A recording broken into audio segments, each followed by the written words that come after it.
Mr. President, I have a motion to commit at the desk. The clerk will report the motion.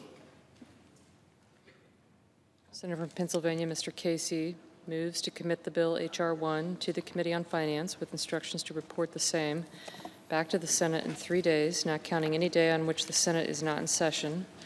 Mr. President, I ask that the reading be dispensed with. Without objection. Thank you, Mr. President. I rise to speak about this motion to commit.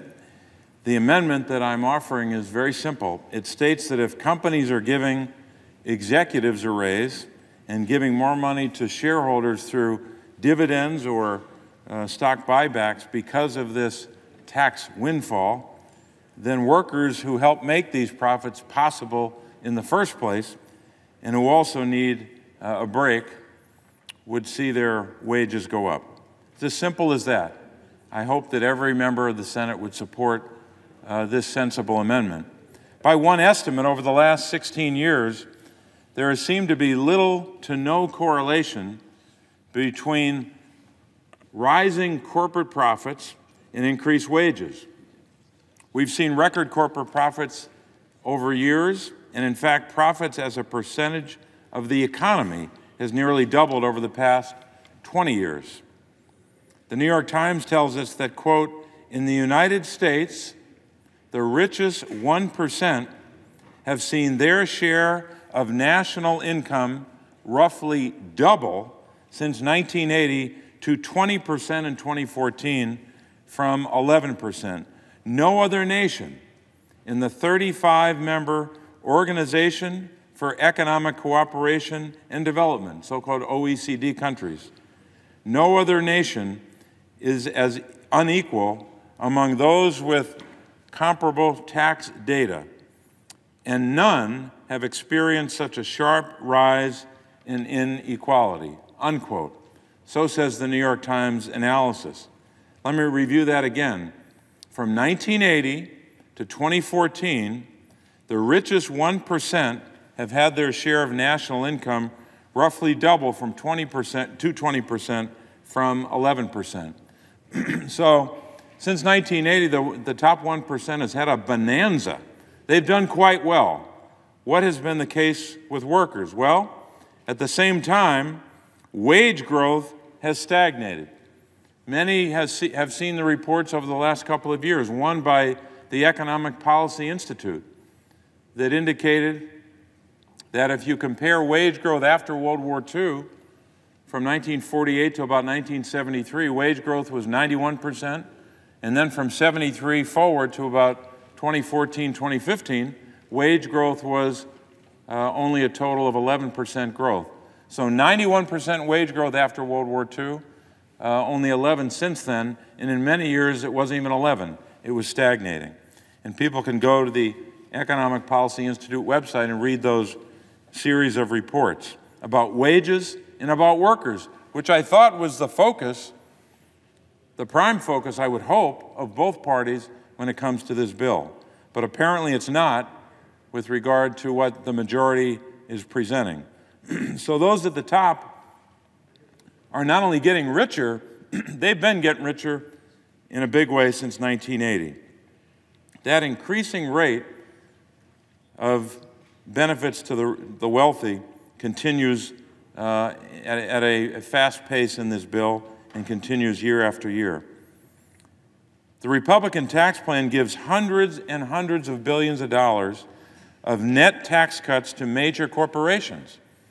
By one estimate, the total corporate tax cut exceeds $1.3 trillion, trillion with a T.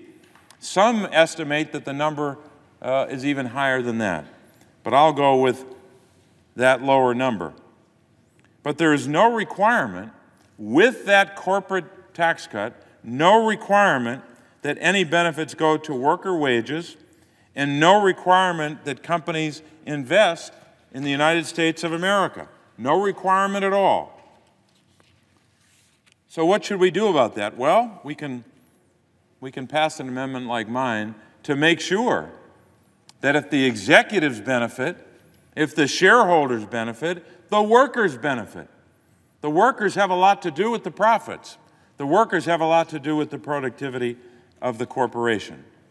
In fact, many large corporations have told shareholders exactly what they're going to do with the money they get, with the benefits derived from this corporate tax cut. And here's the conclusion, unfortunately. All they're going to do is increase dividends. Here's a report from Bloomberg. This report is dated November 29th, 2017. Headline, Trump's tax promises undercut by CEO plans to reward investors. Here's the opening graph of the story, and I quote, major companies, including Cisco Systems Incorporated, Pfizer Incorporated, and Coca-Cola Company, say they'll turn over most gains from proposed corporate tax cuts to their shareholders, undercutting President Donald Trump's promise that his plan will create jobs and boost wages for the middle class. That's what that report says that I'm quoting from. I'll quote from it a little more a little bit later. That's what they tell us in that report. What about the workers? What about the workers and their wages, which have not gone up very much over decades and in some measure have stagnated? The Republicans had promised over and over again that this corporate tax cut would lead to higher wages. In fact, they even put a number on it. They said $4,000. And then they said it might go higher than $4,000 if you give this corporate tax cut. So they weren't just making a broad, unspecific promise. They made a very specific promise about what would flow from this corporate tax cut, which I would call a corporate tax giveaway. Workers are the reason that those profits exist when a corporation is profitable.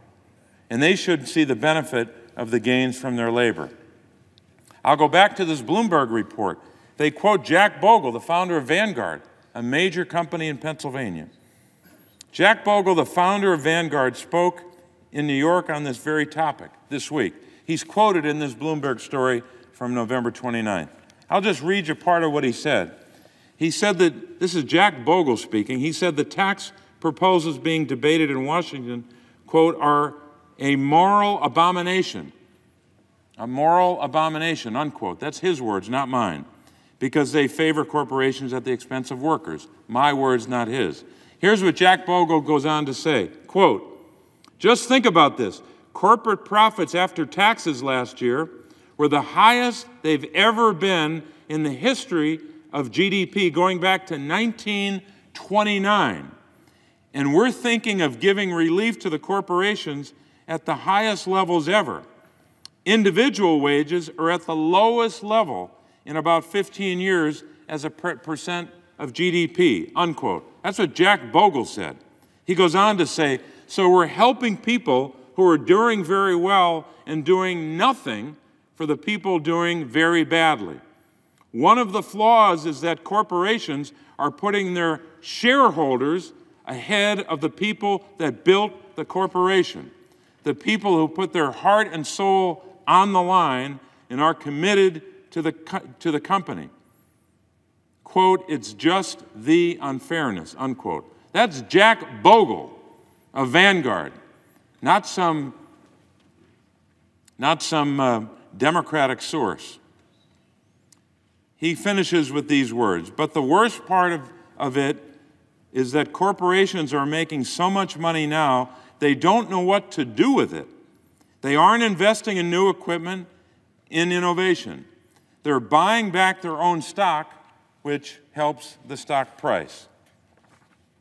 He goes on to say the following, quote, I'm all for capitalism, he said.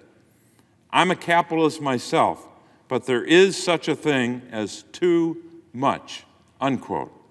That's what Jack Bogle said about this bill and about the effects of the corporate tax break.